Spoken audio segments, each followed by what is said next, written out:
My past began in Jamaica 32 years ago, and that's when the abuse started. Years and years of abuse, physical abuse. But it got worse in 2008 after my mom died. She had a stroke. They said she got a stroke because of my sexual orientation. It stressed her, right? I can't connect the dots. Like, how could someone's sexual orientation lead to something as, massive as a stroke? But they did, and the day after my mom died, the community, they literally beat the crap out of me. I remember at one point I was on the ground bleeding from my many wounds, and my brother had the loaded firearm to my head. They warned me that to avoid anything like this happening again, I should just stop being gay. I didn't know how to stop being gay. Like, it's not there's no light switch. I could just flip it on, off. So I struggled. I went into hiding, and then I came to Canada in 2010. I settled in pretty well with the aid of the wonderful workers at North York Women's Shelter. They were absolutely amazing.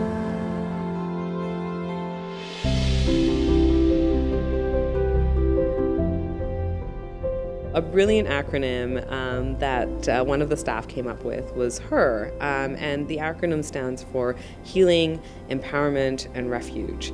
And that is, at the core of what we do as shelters, and at North York Women's Shelters certainly, where those are the first three and the continuing things that we are providing to women. They were like a family, something I never had. Take Amy, for example. I remember telling Amy about my sexual orientation, thinking that, okay, this is it, they're gonna kick me out. And I think she hugged me, right? And it was the same with all the workers.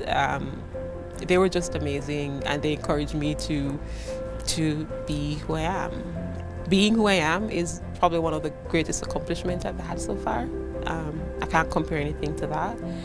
Embracing all of my identities, my gender, my race, that's paramount, right? Because it's who I am. Another gift is life, a second chance at life. I eventually made a refugee application, and I remember Amy accompanied me to the refugee hearing, and I was successful, and it was probably one of the most exciting days of my life, because that's when there was a glimmer of hope that, hey, not everything is wrong with the world. When we say we advocate with women and not for women, we really want to make sure that we're centering women and the individual woman and her experience, and the experience of her children and what they need as well.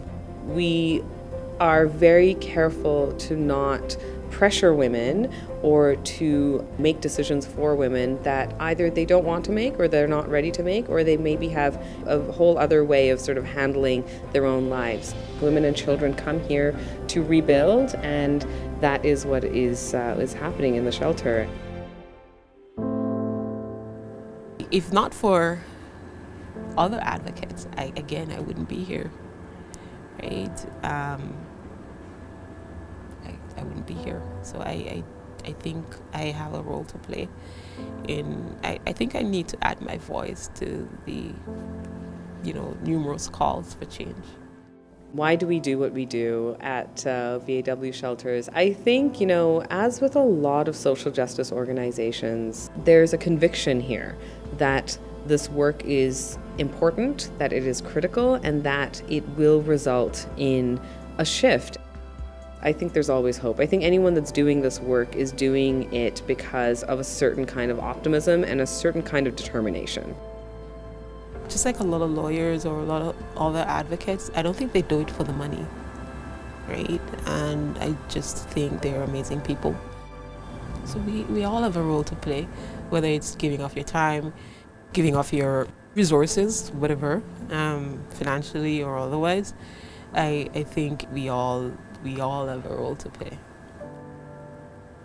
We all have to do what we can do right now, and if you can change one life, just one, I think your job on earth is done.